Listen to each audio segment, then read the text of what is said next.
Assalamualaikum warahmatullahi wabarakatuh. Selamat bertemu lagi dengan saya Muhnur Sodik di channel pendidikan.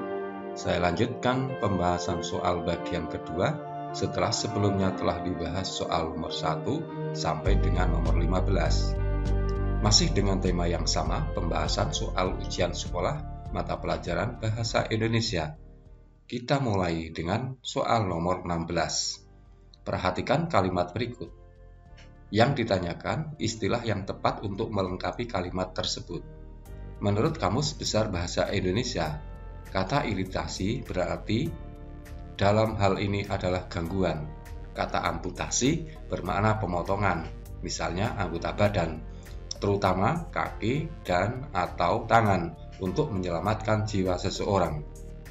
Kata imunisasi berarti upaya pengebalan terhadap penyakit melalui penyuntikan vaksin, agar tubuh membuat antibodi untuk mencegah penyakit tertentu, atau yang sering disebut dengan pengimunan.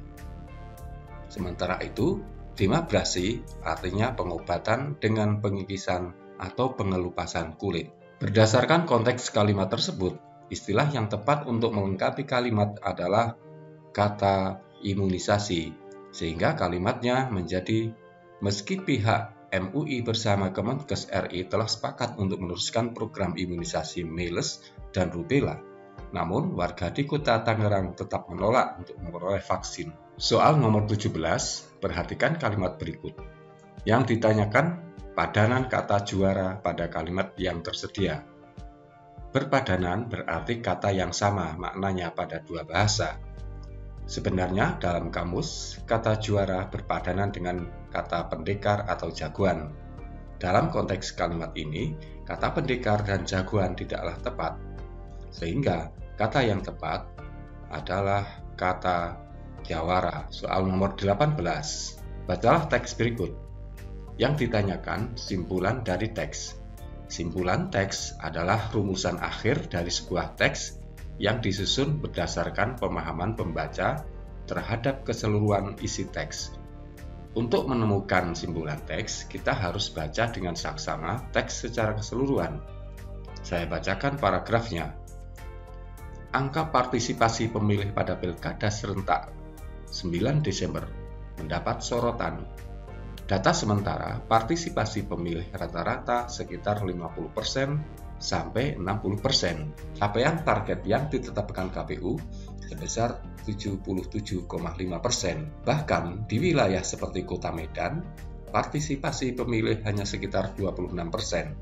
Di Pacitan, angka partisipasi hanya diikuti sekitar 60% pemilih dari total daftar pemilihan tetap 467.890 orang. Di Kabupaten Bangka Tengah, partisipasi hanya mencapai 61%. Di Daerah Istimewa Yogyakarta, rata-rata tingkat partisipasi pemilih juga tak mencapai target. Coba kita perhatikan kalimat pertama yang menjadi kalimat utama dan merupakan gagasan utama. Angka partisipasi pemilih pada Pilkada serentak 9 Desember mendapat sorotan. Kalimat berikutnya berupa data yang menjelaskan pernyataan kalimat pertama. Berdasarkan data tersebut, kita dapat menarik kesimpulan bahwa keikutsertaan masyarakat pada Pilkada 9 Desember memprihatinkan karena tidak sesuai dengan target capaian yang diharapkan oleh KPU. Dengan demikian, jawaban yang paling tepat adalah jawaban B, yakni keikutsertaan masyarakat pada Pilkada 9 Desember memprihatinkan. Soal nomor 19, bacalah teks berikut yang menjadi soal. Komentar yang tepat terhadap isi teks.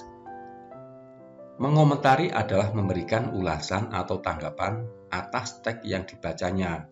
Isi komentar dapat berupa tanggapan, sanggahan, pendapat, pertanyaan, penolakan, dan persetujuan.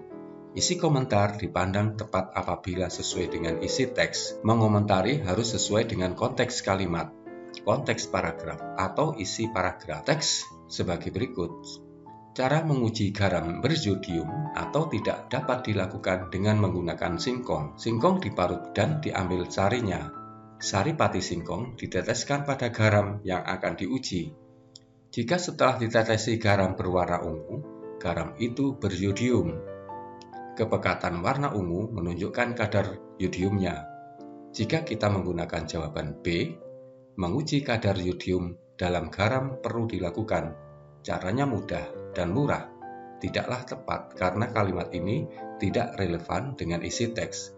Demikian juga bila kita gunakan jawaban C atau jawaban D. Maka jawaban yang paling tepat adalah jawaban A, yakni ternyata singkong selain dimanfaatkan daun dan batangnya, juga sari patinya juga bermanfaat.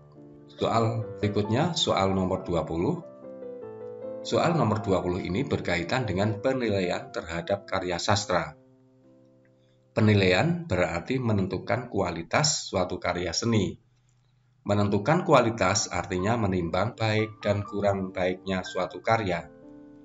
Penilaian terhadap suatu karya sastra juga dipengaruhi oleh pandangan seseorang mengenai sastra sehingga bersifat subjektif. Kalimat 1, Mas Marco dikenal sebagai seorang jurnalis yang tidak masuk dalam kesusastraan Angkatan Balai Pustaka dan mengarang buku berjudul Student Hijau. Bukanlah sebuah penilaian, tetapi merupakan fakta. Sedangkan kalimat kedua, Mas Marco dalam karyanya secara lugas menunjukkan keberpihakan pada kaum Bumiputra dan menggunakan tokoh yang mengkritik ketidakadilan kolonial terhadap rakyat Jawa, menandakan adanya penilaiannya. Dengan demikian, jawaban yang paling tepat adalah jawaban B. Kita tidak perlu membaca pilihan jawaban lain karena dipastikan jawaban tersebut bukanlah penilaian. Soal nomor 21 masih dengan tema yang sama dengan soal nomor 20 tentang penilaian, yakni menemukan kalimat yang berisi penilaian dalam hal ini adalah kekurangan atau kelemahan. Manakah kalimat yang menyatakan kelemahan buku?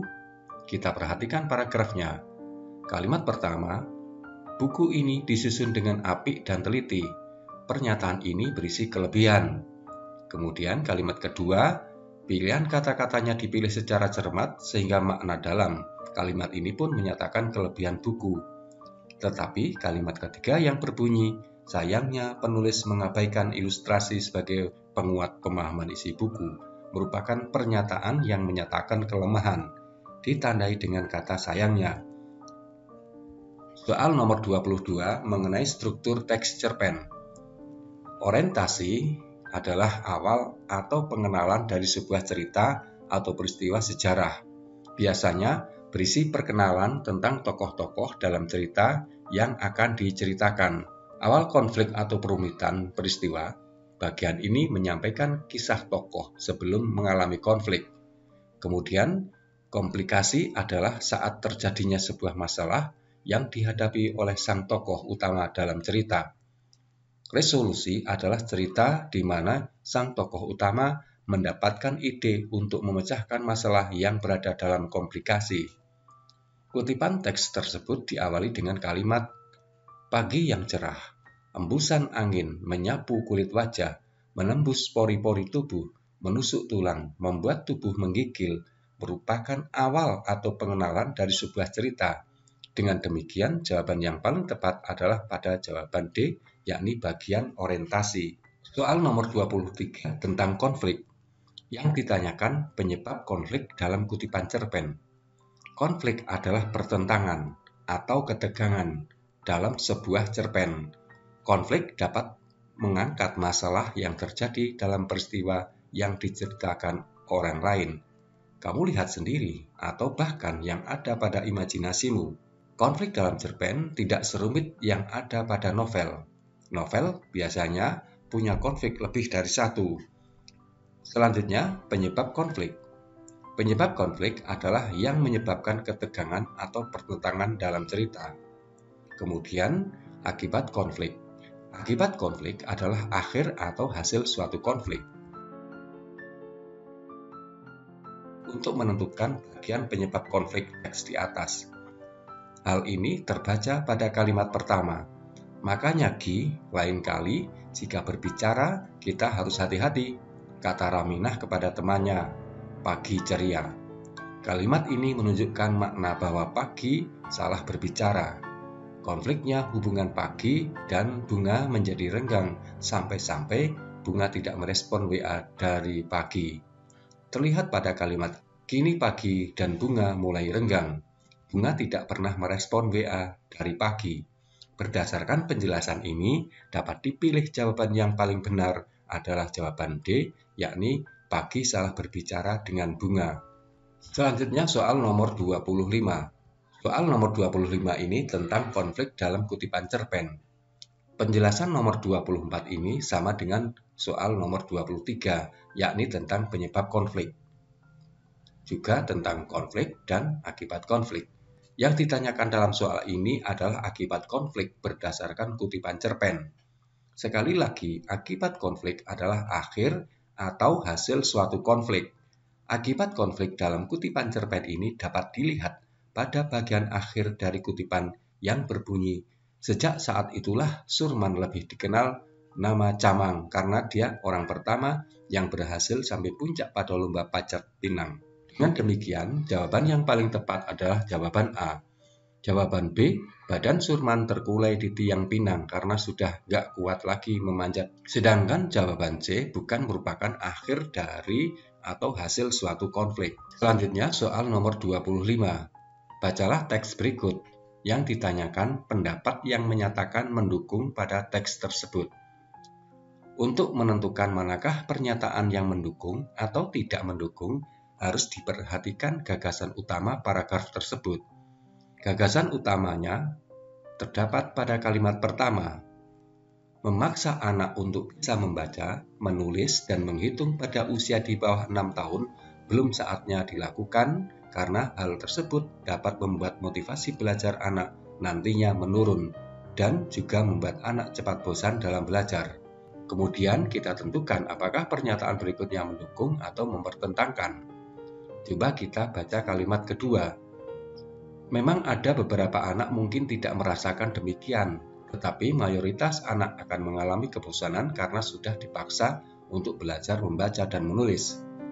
Sebenarnya ada ciri atau penanda sebuah pernyataan mendukung, misalnya ya, betul, memang, dan lain-lain.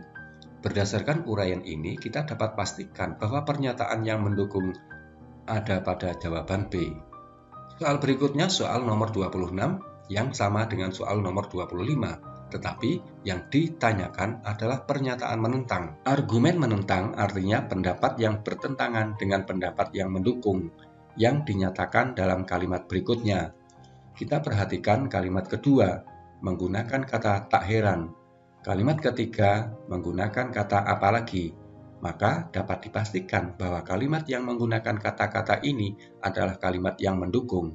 Dengan begitu, kita bisa menarik kesimpulan bahwa pernyataan yang menentang terdapat pada kalimat keempat atau jawaban D. Menurut pengajar di Taman Bermain Pelangi, Yuanita Eka Putri mendorong anak agar belajar, terutama belajar calistung, akan mengganggu perkembangannya. Bahkan, orang tua bisa melewatkan masa perkembangan anak yang penuh warna dengan bermain. Soal nomor 27 berkaitan dengan kata baku dan kata tidak baku. Kosakata baku digunakan untuk segala hal yang bersifat formal, termasuk dalam karya tulis ilmiah, surat resmi, atau majalah, atau dalam forum-forum resmi. Sementara itu, kata tidak baku adalah kosakata yang ejaan dan pelafalannya tidak sesuai dengan Kamus Besar Bahasa Indonesia atau Pedoman Umum Ejaan Bahasa Indonesia. Untuk menentukan sebuah kata baku atau tidak, kita bisa mencari acuan di dalam Kamus Besar Bahasa Indonesia. Jika kita menulis kata izin dengan menggunakan huruf J, akan muncul kata yang disarankan, yakni kata izin. Dengan begitu, kata izin dengan menggunakan huruf Z adalah bentuk yang benar. Maka jika kita teruskan melakukannya untuk kata apotik, akan disarankan dengan kata apotek. Dengan demikian, jawaban yang paling tepat adalah jawaban C. Soal nomor 28, perbaikan kata yang dicetak miring pada kalimat. Kita harus dapat merubah kebiasaan yang kurang baik menjadi kebiasaan yang baik, mengganti atau berubah, atau merubah, atau mengubah. Jika kita merujuk pada kamus berdasarkan konteks kalimat tersebut, kata yang benar adalah kata mengubah. Kata merubah tidaklah tepat, demikian juga kata merubah. baik kata merubah maupun kata merubah kategori kata tidak baku. Dengan demikian, jawaban yang benar adalah jawaban D. Soal nomor 29 berkaitan dengan konjungsi. Konjungsi dan menyatakan penambahan. Konjungsi sehingga menyatakan akibat. Konjungsi karena menyatakan sebab. Sedangkan konjungsi jika menyatakan syarat. Dengan mempertimbangkan kalimat, menurut BMKG, awan tebal berada di atas Pulau Jawa, sehingga diperkirakan akan turun hujan lebat nanti sore. Konjungsi yang tepat untuk melengkapi kalimat di atas adalah sehingga, yakni jawaban B. Soal nomor 30 berhubungan dengan kalimat efektif dan kalimat tidak efektif. Apakah kalimat efektif itu? Kalimat efektif adalah kalimat yang disusun berdasarkan kaidah-kaidah yang berlaku, seperti unsur-unsur penting yang harus dimiliki setiap kalimat, misalnya subjek dan predikat. Kemudian memperhatikan ejaan yang disempurnakan, serta cara memilih kata atau diksi yang tepat dalam kalimat. Kalimat tidak efektif adalah kalimat yang berlawanan dengan kalimat efektif, sehingga kalimatnya tidak mudah untuk dipahami dan tidak dapat memunculkan pesan yang lengkap dan jelas bagi pembaca atau pendengar. Kalimat satu dan kalimat kedua tidak ditemukan masalah. Pada kalimat ketiga ditemukan kata daripada untuk menyatakan bagian dari atau milik sesuatu. Seharusnya kata daripada dihilangkan, sehingga kalimat yang benar dengan menghilangkan kata daripada. Sehingga kalimatnya menjadi tujuan kemoterapi adalah agar sel kanker dapat dibasmi sampai bagian akarnya. Demikian pembahasan soal ujian sekolah sesi kedua. Sampai bertemu kembali pada pembahasan soal berikutnya. Semoga bermanfaat. Wassalamualaikum warahmatullahi wabarakatuh.